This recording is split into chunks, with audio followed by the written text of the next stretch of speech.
और मेरे प्यारे भाई और बहन, आज की इस हफ्तावारी अंजुमन में मेरी तबीयत का जन्नत और दोस्त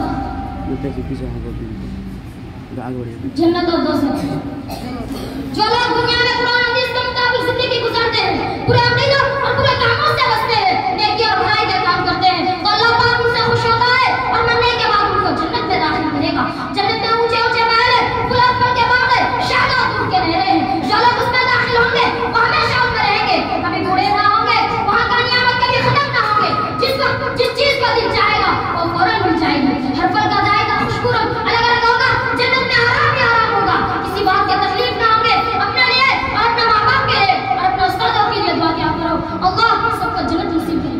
और जो लोग अल्लाह के नाफरमान है, कुरान का काम करते हैं, कुरान शरीफ और हदीस शरीफ के हुक्मों पर अमल नहीं करते, उनका ठिकाना दोज़ख है। दोज़ख को जहन्नम भी कहते हैं, यह आज़ाब का घर है, उसमें वो लोग जाएंगे वो बड़ी तकलीफ में रहेंगे।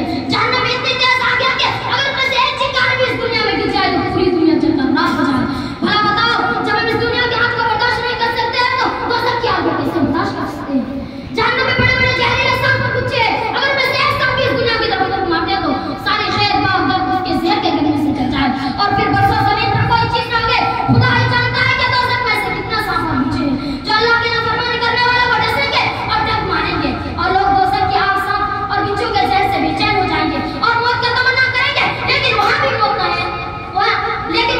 नहीं आएंगे और वहाँ रोने पीटने चिल्लाने से कोई मदद तो आएगा। इस आसाम से छुटकारा पाने के लिए यही सूरत है कि जब तक हम इस दुनिया में जिंदा है, कुरान शरीफ और हदीस शरीफ के हुक्मों पर अमल करें। मैं यहीं से तकलीफ को खत्म